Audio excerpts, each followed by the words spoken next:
안녕하세요. 여러분은 잘 모르시겠지만 전 여기 올 때마다 굉장한 설레임을 갖고 옵니다. 오늘도 가는구나 이러면서 아침 일찍 인천에서 운전을 하고 왔어요. 제가 이제 이사를 인천으로 해서 이제 인천에서 왔습니다. 오늘도 굉장히 설레이고 오늘 이분들을 만나면 내가 무슨 말을 해야 될까 깊은 아주 고민을 가지고 왔습니다. 우리가 이 시간 나누어지는 모든 것들이 하나님의 은혜 가운데 또 하나님의 도우심 가운데 나누어지고 또 이해되어지기를 간절히 소망합니다. 여러분, 아주 소중하고 값진 것들을 잃어버려 보신 적이 있으신가요? 어떤 분은 보석을 잃어버려서 반지 많이 잊어버리시죠. 결혼 반지 잊어버려가지고 아내에게 혼나고 남편에게 혼나는 경험들을 보통들 많이 하시는 것을 보면 다들 한 번쯤은 정말 소중하고 정말 값진 것들을 잃어버리신 경험들을 가지고 있는 것을 압니다. 그럼 여러분 어떻게 하십니까? 모든 옷장과 모든 싱크대와 모든 화장실에 있는 서랍장을 다 뒤져보시겠죠. 언제까지? 찾을 때까지 정말 성심을 다해 그 복잡한 그 사물함과 모든 것들을 다 끄집어내서 아마 다 뒤집어 엎으실 겁니다. 그럼 만약에 여러분이 복잡한 시장 한가운데서 아이를 잃어버렸다고 상상해 보았으면 좋겠어요. 아마 그 순간 부모는요, 모든 소리가 귀에 들리지 않게 될 것입니다. 오로지 아이를 찾기 위해, 오로지 내 아이가 어디에 있는가, 그것이 주된, 모든 사유를 다 뒤엎을 만한 목적이 돼서 거기에 집중하게 되겠죠. 눈앞에 지나가는 수많은 사람들, 평소에 내가 지나다니면서 봤던 그 수많은 가게들, 더 이상 나의 눈에 들어오지 않게 될 것입니다. 오로지 아직 찾아야 한다는 그 하나의 절박함으로 모든 신경을 곤두세울 것이고 모든 생각은 거기에만 집중되어 지겠죠. 아주 소중한 것, 그 하나를 잃어버린 그 사람이 가지는 가장 본능적이고 가장 확실한 솔직한 모습이 바로 이렇게 드러나는 거예요. 오늘 우리가 읽은 이 누가복음 15장 이 잃은 양의 비유의 말씀은요, 이런 절박한 목자의 심정을 담고 있습니다. 99마리의 양을 그냥 우리에 내버려 두고, 들에 내버려 두고, 오로지 잃어버린 그 양 한 마리를 찾기 위해서 정말 멀디 먼 그 길을 떠나는 그 목자의 심정을 말이죠. 예수님 당시 시대에 바리새인들과 서기관들은 이런 모습, 한 마리의 잃은 양을 찾아가는 그 모습을 굉장히 차갑게, 아주 차가운 마음으로 대우했습니다. 그들은 예수님께서 세리와 죄인들과 함께 식사하시는 모습을 보고 불평과 비난을 쏟아내었죠. 안식일에 고통당하는 사람들을 고치시는 예수님을 보고 왜 당신은 안식일을 어겼냐라고 비난하였습니다. 바리새인들과 서기관들의 마음속에 여전히 자신들이 거룩하다라고 생각하는 그 공동체가 유지되기 위해서 저런 부정한 사람들은 격리되어야 될 사람이고 버려야 될 사람들이라고 여겼던 그 마음이 여전히 존재했고, 어떻게든 자신이 세웠던, 자신들이 그렇게 지키려고 했던 그 치열한 그 교리적 규칙을 더욱 공고히 세우려고 노력했을 것입니다. 그러나 그런 세상의 논리 앞에서 예수님은 하나님 나라의 셈에 대해 말씀하십니다. 공동체와 자신의 테두리를 지키는 것을 너머에 있는 그 하나의 소중함에 대해 이야기하고 있다는 것이죠. 오늘날 현대교회와 성도들이 직면하고 있는 위기, 매일매일 뉴스에서는 교회가 위기다, 교회에 사람이 없다, 교회가 늙어간다, 그 수많은 이야기들은 어떻게 보면 이 일의 소중함을 잃어버렸기 때문에 우리에게 생긴 일일지도 모르겠습니다. 다수를 위해 소수를 희생하는 것, 그것이 합리적인 일이다라고 여기며 그 시대의 생각에 빌려서 우리 역시 울타리 안에 있는 안전한 99마리의 그 양에 만족하고 그 울타리 밖에서 죽어가고 있는 그 하나를 지우개로 지워버리는 그런 삶을 살아버리고 만 것이죠. 그런 우리에게 하나님 나라는 이야기합니다. 한 마리의 양이 그 가지고 있는 절대적인 가치를 모르면 남아있는 그 99마리의 양도 결코 제대로 돌볼 수 없다고 말입니다. 이를 버리면 결국 99도 그 테두리 안에 남아있지 않게 된다는 것이죠. 사랑하는 성도 여러분, 우리가 안주하고 있는 숫자의 함정에서 벗어날 수 있었으면 좋겠습니다. 우리가 바라보고 있는 그 99라고 하는 그 함정에 갇혀서 정말 하나님이 기뻐하시고 소중하게 여기시는 그 일의 가치를 잃어버리지 않으시기를 간절히 소망합니다. 그런 예수님의 마음을 기억하는 이 시간이 되기를 간절히 기도합니다. 그럼 예수님은 이른 양의 비유를 통해서 우리에게 무엇을 질문하고 계시는 걸까요? 4절에는요 이렇게 말합니다. 너희 중에 어떤 사람이 양 100마리가 있는데 그 중에 하나를 잃으면 99마리를 들여두고 그 잃은 것을 찾아내기까지 찾아다니지 아니하겠느냐. 아멘. 당시의 유대 사회에서는요 목자들이 양을 이렇게 키우고 있는데 100마리가 있잖아요. 그러면 1번 양부터 시작해서 100번째 양 이렇게 이야기하지 않았어요. 1번 양은 세리, 2번 양은 지훈이, 3번 양은 뭐가 좋을까요? 엘리. 이렇게 해가지고 1번부터 100번째 양까지요 다 이름을 지어줍니다. 마치 우리가 제가 애가 3명이거든요. 네, 제가 올 때마다 얘기하는데, 자, 제가 아이가 3명인데, 제가 첫째 딸, 둘째 아들, 세 번째 아들 이렇게 부르지 않잖아요. 저희 큰 딸이 세은인데, 세은아, 둘째가 세진이거든요. 세진아, 막내가 세현이에요. 세현아 이렇게 부르잖아요. 당시의 목자들도 그렇게 불렀다는 거예요. 1번부터 100번 양 이렇게 부른 게 아니라 세리, 엘리, 지훈이 이렇게 불렀다는 것이죠. 그것은 단지 그냥 이 양이 재산 목록에 1번부터 100까지 있는 그런 재산 목록으로 여긴 것이 아니라 이 양과 목자는요 끊임없이 인격적인 교제를 가지고 있었다라는 걸 의미해요. 그러니까 이 목자가 양을 잃어버렸다는 건요 전체 자산에 100마리의 양이라고 하는 그 자산의 한 마리인 1%의 재산을 잃어버린 게 아니라 대체 불가능한 한 마리 100%의 절대적인 가치를 갖고 있는 그 생명 자체를 잃어버린 것과 동일한 가치를 가지고 있다는 겁니다. 그렇기 때문에 오늘 예수님의 말씀은 우리에게 1이라고 하는 숫자가 절대로 작은 숫자가 아니라 대체할 수 없는 숫자라는 걸 이야기해요. 그러니까 1부터 100까지의 그런 단순한 숫자의 개념이 아니라 하나하나가 너무나 절대적인 가치를 가지고 있는 소중한 것이다라고 말하고 있다는 거예요.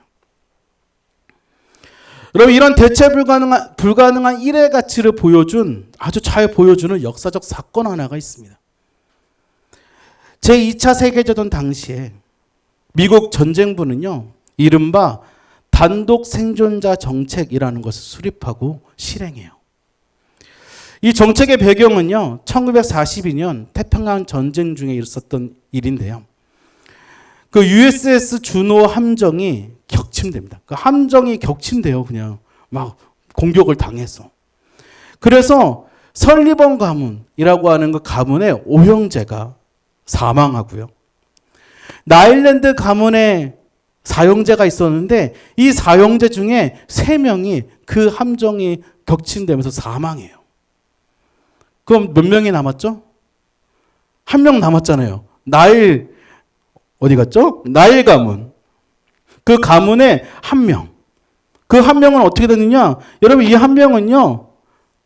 포로로 붙잡혀갑니다. 혼자. 근데 미국 정부는 곰곰이 생각을 하다가 국가를 위해 형제들을 잃고 슬퍼하고 있는 그 부모를 기억합니다. 그래서 포로로 끌려가 있는 그 남아있는 1명의 아들만큼은 반드시 내가 살려서 이 나라가 살려서 그 부모에게 돌려보내겠다라고 결의를 다져요. 여러분 전쟁이란 상황이에요. 아직 전쟁이 끝나지 않았어요. 전쟁을 하고 있거든요. 근데 수백만 명의 군인이 몇 명을 살려요? 1명의 포로를 살리기 위해서 다시 전쟁터로 끌려나가게 생긴 거예요. 어떻게 하시겠습니까? 반대하지 않겠어요? 대부분의 사람들이. 아니 1명을 살리자고 수백만 명을 죽음으로 내몰 수 있는 일이잖아요. 사실 여러분 효율성으로 따지면 1명의 병사를 구하기 위해 이 많은 병사들을 상대 적진으로 들여보내는 건요. 인력 자원과 그런 수많은 자원의 낭비라고 생각이 들 겁니다. 굉장히 비합리적인 일이죠. 그런데 국가는요. 어머니에게 남은 그 마지막 하나의 생명을 정말 수많은 가치보다 그것을 뛰어넘는 가치가 있다는 것을 인지하고요. 이 거대한 군사작전을 기꺼이 그 수고 비용을 들여서 시행합니다. 여러분, 이 사건이요. 모티브가 돼서 영화가 만들어져요. 여러분이 이름만 들어도 알 수 있는 영화입니다. 라이언 일병 구하기. 이 라이언 일병 구하기 이 영화의 모티브가 된 사건이 바로 이 사건이에요. 여러분 하나님의 우리를 바라보시는 시선은 어떨까요? 저는 이와 같다고 생각합니다. 하나님은 우리를 수십억 인구 중에 n분의 1이라고 생각하지 않으십니다. 예수님께서는요, 물과 피를 전부 쏟아 부어서 우리를 살려내셨어요. 온 우주와도 바꿀 수 없는 유일하고 절대적인 가치를 가진 일로서 누가 그런 말 하더라고요. 이 세상에 나 혼자 있어도 예수님은 오셨을 것이다. 그분은 절대적인 가치, 나 하나만 있어도 이 땅에 오셨을 만큼 그렇게 우리를 여기시고 그렇게 우리를 아끼신다는 것이죠. 이 일의 가치를 우리가 알 때 비로소 하나님의 사랑이 얼마나 큰지, 그 하나님의 사랑의 깊이가 얼마나 깊은지 우리가 이해할 수 있게 된다는 겁니다. 하나님이 나를 비롯해서 우리 옆에 있는, 지금 여러분 옆에 앉아 있는 그 한 사람을 얼마나 소중하고 값지게 여기시는지를 우리가 알아야 그때부터 우리가 하나님의 사랑으로 다른 사람을 대할 수 있게 된다는 것이죠.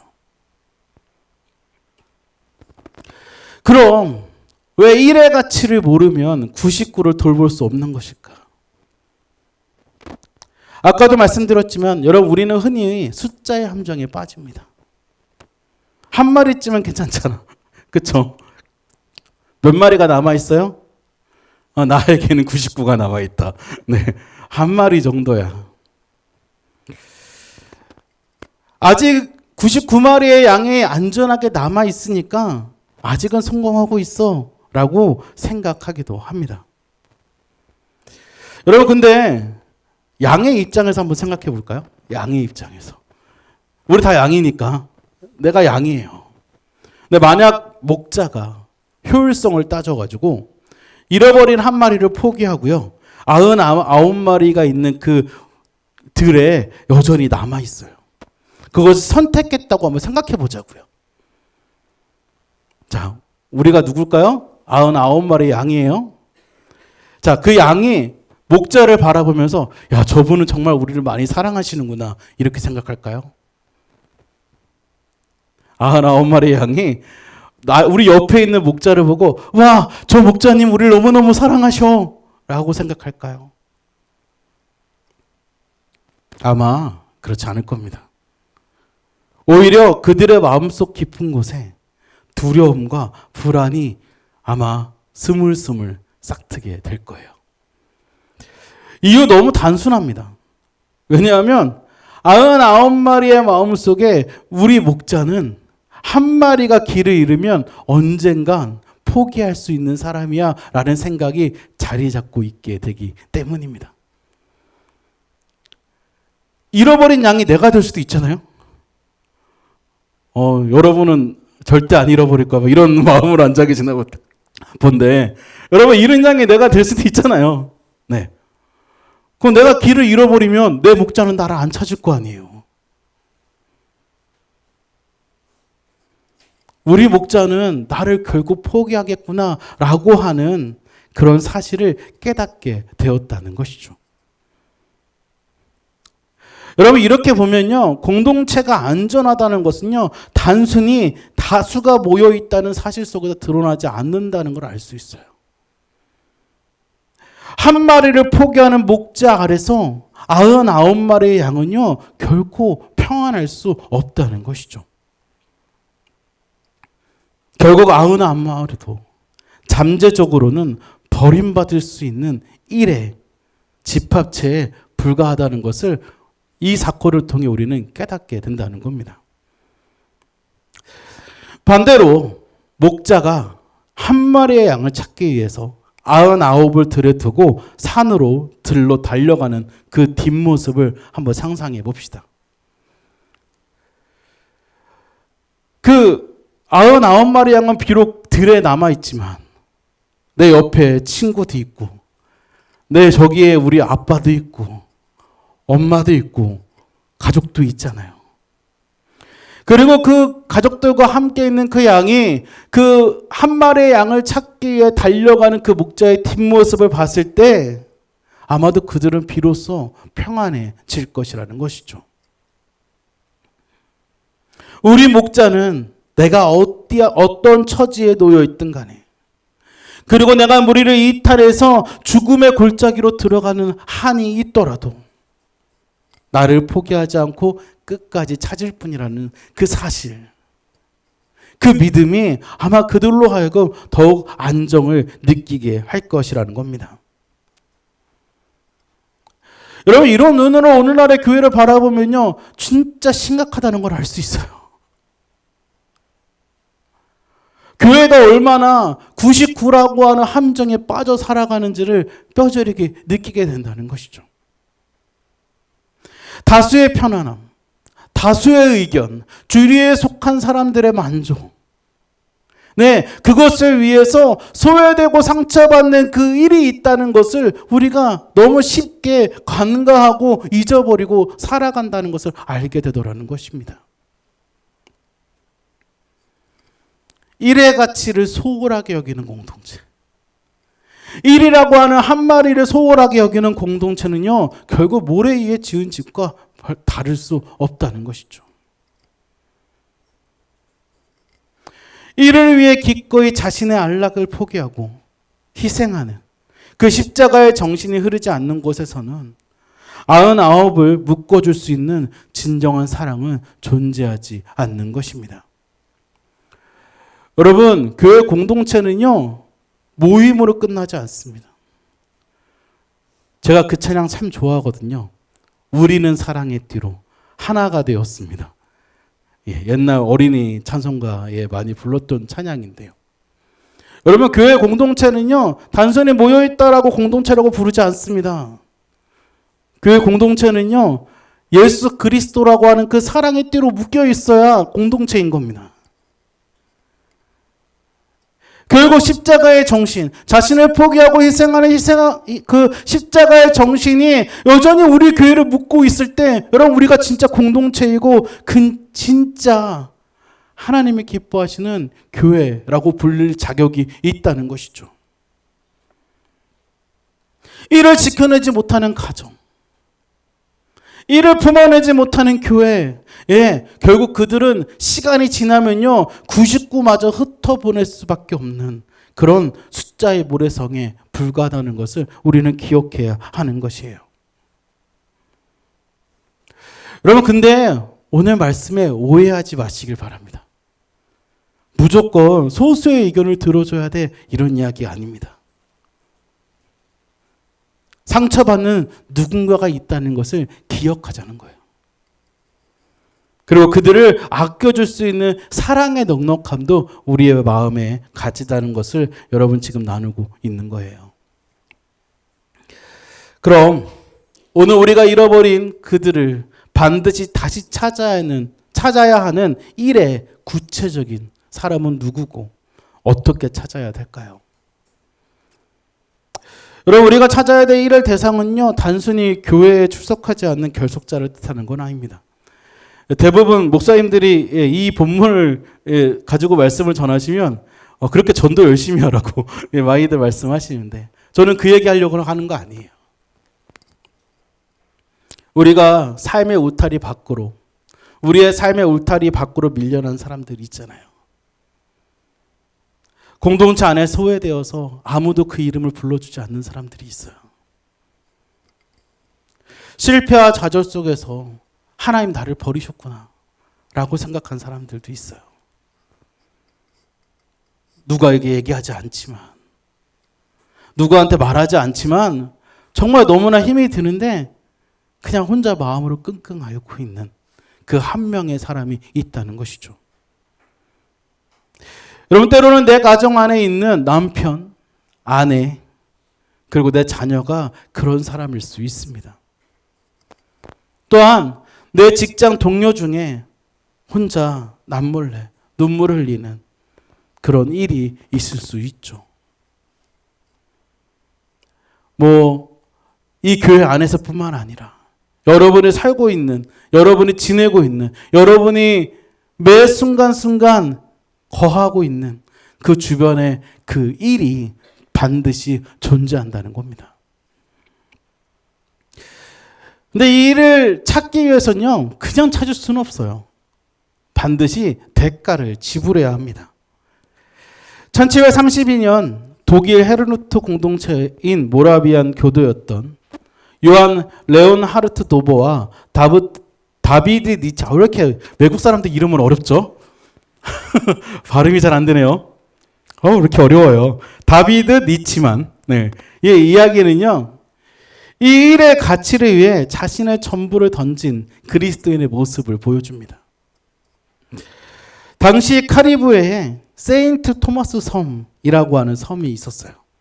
여러분, 이 섬에는요 아주 고통스러운 환경에서 노동을 착취당하고 있는 아프리카 노예들이 있던 섬입니다. 이 두 청년은요 이들에게 복음을 전하고 싶다는 마음이 생겼어요. 그래서 복음을 전하려고 하는데 아무리 생각을 해도 여기에 들어가서 복음을 전할 길이 없는 거예요. 그래서 결심합니다. 자기들이 스스로 노예가 되겠다. 그래서 그들 안에 들어가서 그들 안에 함께 살면서 그들에게 복음을 전하겠다라고 생각을 합니다. 여러분, 노예로 한번 들어가면 돌아올 수 있을까요? 못 돌아옵니다. 한번 노예는요 영원한 노예로 낙인 찍히게 되고요, 그 징표를 찍기 때문에 노예로 돌아올 수가 없어요, 자유인으로. 근데 그 각오하고 자기들이 평생 돌아오지 못할 것을 각오하고 오직 노예라고 하는 그 버림받은 일을 찾기 위해서 자신의 자유와 생명을 그 아프리카 노예들에게 던져줍니다. 물론 당시의 법에 백인은 노예로 삼을 수 없었어요. 그래서 노예가 되진 못했고요, 몫으로 일하게 되었는데요. 이 몫으로 일하면서 어쨌든 그 안으로 들어가게 돼요. 그 섬으로. 그래서 복음을 전하게 됩니다. 그리고 이 두 청년의 이 각오를 통해서 결국 그 노예들에게 하나님의 사랑이 전달되어지게 되죠. 이 두 청년이 그 노예가 되기 위해서 배를 타고 이제 떠나는데요. 그 배 안에서 이런 구호를 외쳤다고 합니다. 죽임당하신 어린 양이 그의 고난에 합당한 보상을 받으시길. 너무 멋있지 않나요? 저 감동했거든요. 다시 한번 읽어드릴게요. 죽임당하신 어린 양이 그의 고난에 합당한 보상을 받으시길. 여러분, 이 두 청년은요, 단순히 자신의 모습이 이렇게 나 이렇게 헌신해 라고 드러나기 위해서 이 일을 행한 게 아니에요. 예수님의 고난을 통해 자신들이 하나님의 사랑을 깨닫게 되었고, 하나님의 자녀가 되었으니까 그들도 예수님이 행하셨던 그 일의 가치를 위해 기꺼이 그 사랑에 응답하겠다라고 하는 그 반응으로 지금 그들은 그 길을 걸어갔던 것입니다. 그래서 이를 찾은 거예요. 그리고 그들의 마음을 품어낼 수 있었다는 것이죠.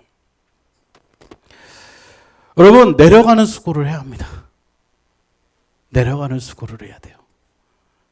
어디까지 내려갈지 저 잘 모르겠어요. 잘 모르지만 한 가지 명확한 건 그들이 있는 곳까지 내려가야 돼요. 내가 감당할 수 있는 부분이 있겠죠. 내가 감당할 수 있는 내려감이 있을 거예요. 거기까지라도. 예수님이 저 하늘 보좌를 버리시고 이 땅 그 광야 같은 이 세상에 내려오셨던 것처럼 우리도 내려감의 수고가 없으면 그 일을 찾을 수 없다는 거예요. 그리고 이렇게 찾아서 이렇게 내려가서 그 일을 찾아오면 결국 그것이 누구에게 가장 큰 기쁨이 되신다고요? 예수님께 가장 큰 기쁨이 되는 사건이라고 오늘 성경은 우리에게 들려주고 있습니다. 본문 5절에서 6절 말씀을 보면 또 찾아낸즉 즐거워 어깨에 메고 집에 와서 그 벗과 이웃을 불러 모으고 말하되 나와 함께 즐기자 나의 잃은 양을 찾아내었노라 하리라. 아멘. 여러분, 우리가 일의 가치를 찾아야 될 가장 궁극적인 이유가 어디 있느냐? 여기에 있습니다. 그것은 바로 이것이 하나님이 하나님이 우리를 통해서 느끼실 수 있는 가장 큰 기쁨이시기 때문입니다. 한 마리의 양을 찾는 것이 정말 모든 사람을 불러 모아서 잔치를 열 정도로 큰 행복이다라고 예수님은 오늘 성경을 통해 우리에게 말씀하고 계신 것이죠. 그리고 7절에도 이것을 두고 이렇게 말해요. 내가 내게 이르노니 이와 같이 죄인 한 사람이 회개하며 하늘에서는 회개할 것 없는 이인 99으로 말미암아 기뻐하는 것보다 더하리라. 아멘. 우리가 잃어버린 한 영혼을 찾아내고 그 양을 품어낼 때 우리는 단순히 한 사람을 구제하는 것을 넘어서게 됩니다. 하나님의 기쁨의 잔치에 참여할 수 있게 되는 것이죠. 그리고 그렇게 찾은 그 일은 하나님의 눈물을 닦아드리는 일이고 천국의 축제가 열리게 하는 가장 폭발적인 가장 가치 있는 일이라고 오늘 성경은 우리에게 말하고 있는 겁니다. 사랑하는 성도 여러분, 우리가 잃어버린 그 일의 사람들을 찾아낼 수 있기를 바랍니다. 이 세상의 어두운 곳에서 고통받는 그 일이 분명히 있습니다.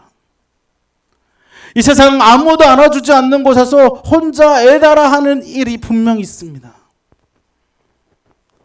그들의 자리에 함께 내려가서 그들의 손을 잡아주고 그들과 함께 걸어가 줄 수 있는 그런 믿음의 사람들이 되기를 간절히 소망합니다. 말씀을 정리하겠습니다. 세상은 언제나 99를 위해 1을 버리라고 말합니다. 그것이 가장 효율적이고 똑똑한 삶의 방식이라고 말하죠. 그러나 예수님의 십자가는 그런 세상의 논리를 정면으로 뒤집어 놓습니다. 예수님은 저와 여러분이라는 한 마리의 길 잃은 양을 살리기 위해서 하늘 보좌의 영광을 내려놓으시고 이 땅의 광야 같은 생활을 기꺼이 감내하신 그런 분이시기 때문입니다. 주님이 이를 포기하지 않으셨기 때문에 오늘 우리가 살아서 이 자리에서 이렇게 예배 드리고 있는 거예요. 우리가 참된 그리스도인이라면, 우리가 정말 우리의 교회가 주님의 몸된 제자, 몸된 교회라면 우리가 마땅히 이 주님의 이 셈법을 우리의 셈법으로 삼아야 될 줄 믿습니다. 한 마리의 양의 그 절대적인 가치를 아는 사람만이 99마리의 양도 진정으로 사랑으로 지켜낼 수 있다는 것, 그것을 잊지 않는 저와 여러분 되기를 바랍니다. 한 영혼을 천하보다 귀하게 여기시는 그 눈물을 회복할 때 우리의 교회는 세상의 그 어떤 환란과 풍파 속에서도 결코 흔들리지 않는 사랑의 공동체가 될 줄 믿습니다. 기도하겠습니다.